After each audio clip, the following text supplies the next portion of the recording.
Nesse vídeo eu vou estar mostrando algumas técnicas de entrada CQB em dupla, quando só tem dois operadores para fazer a entrada e a varredura dos cômodos, certo? Todas as técnicas que eu vou colocar aqui, eu vou colocar também a parte teórica delas e vou explicar brevemente com também os prós e os contras de cada uma delas, colocando a maneira ideal de se fazer e também colocando pequenos detalhes, pequenos erros e o que eles podem ocasionar, a consequência de todos os atos, seja do ângulo, seja da posição dos operadores, né? Esses pequenos detalhes. Também eu estou colocando alguns exemplos reais, situações reais policiais aqui também, pois todas essas técnicas podem ser aplicadas seja em jogos táticos realistas, como no caso do Radio or Not que a gente está utilizando, né? Ou no Grant Brant, Zero War ou qualquer outro, também para o cenário do Airsoft ou uso policial e militar. Não vou colocar muitos exemplos reais aqui por conta do YouTube, a gente sabe que pode ser que tenha problema em relação a isso, por ter disparo real e tudo mais, mas vai ser o suficiente para a gente entender os conceitos importantes aqui, certo? Eu não sou nenhum especialista na área, mas como a maioria que gosta dessa parte, a gente estuda, testa, aplica, vê o que funciona, o que não funciona, o porquê das coisas, é isso que a gente vai discernir aqui nesse vídeo. Então, sem mais delongas, vamos para a introdução aqui e o primeiro método.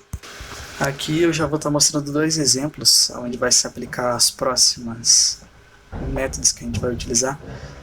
Aqui um contexto real, né? Onde o suspeito já está aguardando a chegada da equipe, certo? E a entrada rápida, né? Sem que toda a equipe esteja posicionada e preparada para esse avanço. O inimigo ele está em desvantagem numérica, mas como ele tem a vantagem da surpresa, ele acaba abatendo ali o policial, né? E com um tiro desse daí a chance de ser fatal é grande. Outra situação, o policial entra sozinho, sem que o outro esteja posicionado, ou sem ter a varredura pelo lado de fora, ele é surpreendido porque o suspeito lá dentro também já está posicionado. Então assim, o funil da morte, que é o que vocês viram na descrição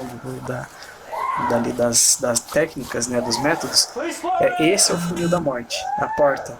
Se o cara que está lá dentro já está esperando pela sua chegada, a chance de você ser surpreendido, e é o funil da morte, porque é muito difícil errar um disparo quando você sabe de onde vai vir o seu alvo, né? Por isso a importância de fazer a varredura externa, ou se for entrar com aqui vamos realizar o método gancho, né? Onde você faz o formato de um anzol mesmo, porém aqui a gente se depara com uma porta pequena, onde não permite a entrada simultânea, uma porta que só permite a entrada de um por vez. Então a variação do gancho quando nessa situação um operador ficar atrás do outro, né? O que está à frente sempre vai estar em condições com a arma apontada, né? E o que está à retaguarda que vai fazer a função de lançar flecha ou então fazer a segurança ali da equipe, né? Por ele estar na desvantagem de tempo de reação, né? Vai estar com a flecha na mão, não vai ter tempo de reagir, mas o que está à frente vai fazer essa função. Então sempre que lança a flash, vai entrar por último. Sempre que está atrás, vai entrar por último também, para não ter nenhum tipo de confusão ou então varrer as costas do outro.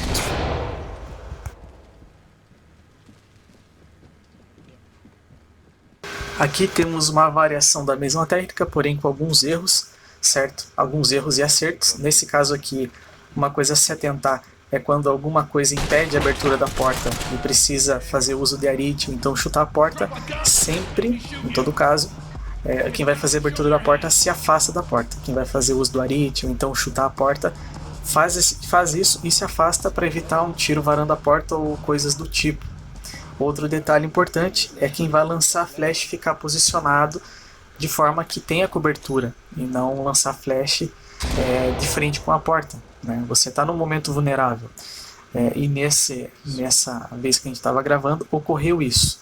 Nada aconteceu, mas observem a minha posição, né? A minha posição favorece jogar a flash, porém é um erro, onde aí não acontece nada, mas eu vou mostrar um exemplo do que pode acontecer quando você lança a flash, mas continua de frente para a porta, não se afasta, não busca abrigo, que é o que acontece nesse exemplo.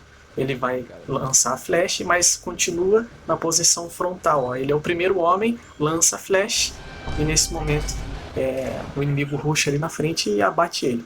Outro exemplo, né? de estar pronto quando nessa posição está 100% pronto, é esse contato aí. E aqui vamos ter dois exemplos. Esse daqui, onde o operador abre a porta sem que o outro esteja posicionado, né? Ele abre a porta sozinho e é surpreendido. E nesse exemplo que vai ter agora, quando o quarto ou quinto homem não fica cuidando da retaguarda, né? Ali foi um civil desarmado, mas se fosse armado ia prejudicar a equipe inteira também. Aqui realizamos as duas técnicas de forma mesclada, a cruzada e também a gancho, né? E de forma limpa, não cometemos os erros que eu mostrei anteriormente, né, com seus exemplos de consequência. Aqui a gente faz de forma limpa, simultaneamente, e a gente não precisa verbalizar, falar o que a gente vai fazer, qual a técnica. Cada um se baseia pela posição do outro e se adapta, né? Assim, utiliza as das duas sem precisar estar falando. Você vê a posição que o seu colega está e faz a sua posição correspondente à dele. Então a gente consegue mesclar as técnicas assim de forma fluida, né, e segura também.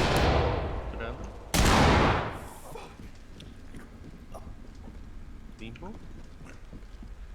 Prepara, flash pronta.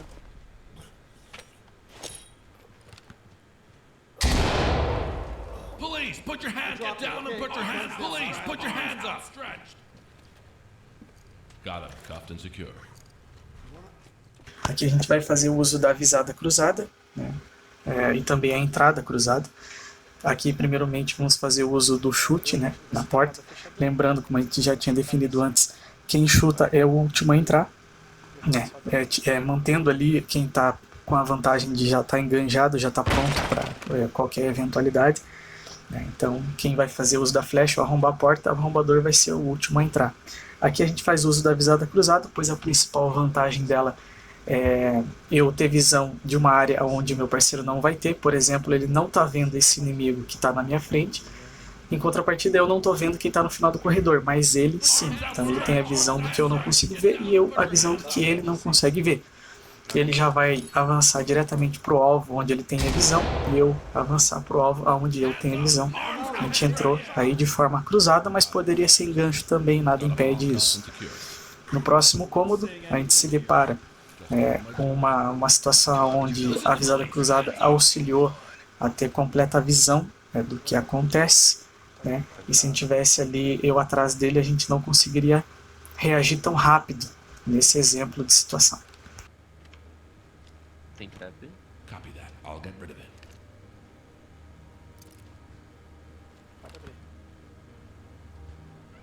They're here.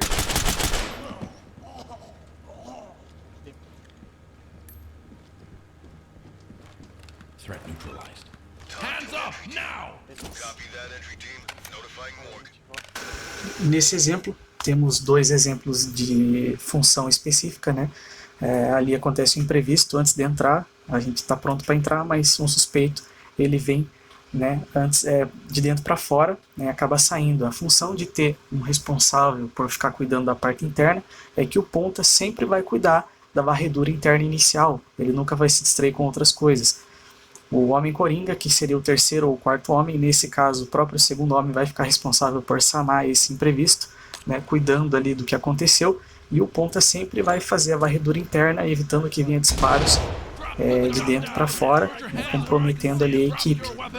Outra coisa que também é um ponto a se destacar após a entrada, estando sozinho, é o fatiamento, né? Aí é feito o fatiamento daquele cômodo, daquela porta aberta, e eu só faço a prisão dele quando eu já tenho cobertura, né, do Biel, que já está do meu lado ali fazendo a cobertura, possibilitando eu largar a posição, né. Aqui mais um exemplo de fatiamento, né, quando se fez necessário ali, também a definição de função. A gente se depara ali com o suspeito que está na parte interna, ele vai fazer a prisão dele, e se deparamos também com a porta aberta, então é necessário fazer o fatiamento, já que eu estou sozinho, né? E para que seja seguro o deslocamento do próximo operador, eu fecho a porta para que o inimigo não consiga ver a nossa movimentação, até a gente poder se reposicionar novamente. Então ele ficou responsável pelo preso, ele já sabia disso, pois ele era o operador 2 que fica responsável por isso, né? e eu ali sozinho, não paro, continuo fazendo a varredura, fazendo o fatiamento e depois dando cobertura para ele, fechando a porta. É uma forma de dar uma cobertura Hands também. up now! Police, hands in the air! Beleza, deixa ele aí. Eu vou entreabrir e você fica com o flash pronto. Flash pronto. Sem armadilha, vou abrir.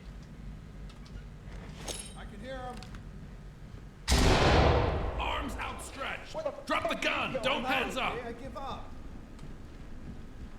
Contact is in custody. Aqui nós temos mais um exemplo de função que vai determinar também a sequência de entrada, né? É a função que vai determinar e vai definir qual vai ser a sua hora de entrar ou aguardar, etc. Né? É o sincronismo e as definições de função que vai fazer a equipe ter agilidade e segurança. Então a sua hora se define pela sua função naquele momento. This is the police! Hands up! Hands up now! Arms outstretched! Got it. Cuffed and secure. Hands up now! Bom, o objetivo desse vídeo era esse, era mostrar algumas das técnicas empregadas quando se faz o uso com 2 operadores, né? E mostrando ali suas variações, suas modificações, né? Respectivamente, mostrando alguns detalhes importantes a se frisar, dependendo do cenário que você se encontra. Você pode mesclar as técnicas e a gente conseguiu transmitir isso mostrando alguns exemplos práticos. Acho que o objetivo era justamente esse, fazer um compilado aí das técnicas mostrando seus pontos importantes, né, com exemplos, sem se estender muito, nas melhores técnicas que se enquadram quando 2 operadores.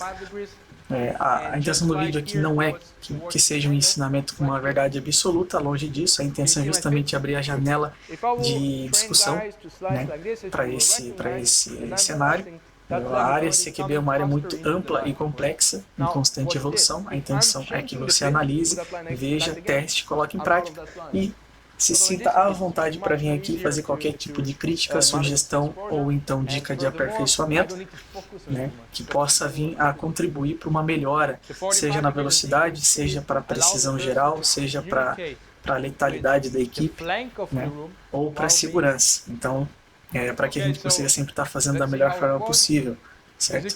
Vou deixar o link de estudo, o conteúdo operativo aqui no Discord, o link dos sites que eu utilizei, o conteúdo que eu utilizei, alguns canais referência nessa área para você poder estar se aprofundando em cada uma das técnicas isoladamente, certo? Também eu quero deixar um agradecimento especial ao Discord Lar dos Operadores, onde foi que eu me reuni com o pessoal que me ajudou diretamente ou indiretamente na produção desse vídeo, né, que foi aí o Biel que me ajudou a gravar, o Felipe, o Brasil e o Vitor, no qual a gente discutiu e debateu essa parte dessas técnicas para separar as melhores e seus pontos importantes a se destacar, que permitiu fazer esse vídeo, né, sem que ele ficasse muito extenso, mas com o que realmente vai importar e vai fazer diferença quando você for fazer os seus treinos ou então fazer realmente as missões, certo? A ideia é que a gente crie mais também, seja com 3 operadores ou com 4, equipe full, mostrando em outros jogos também, mostrando ali a movimentação e alguns outros pontos. Então, se você gostou, deixe seu like, se inscreva no canal para a gente saber que o vídeo está sendo útil. Então, até a próxima, rapaziada. Tamo junto.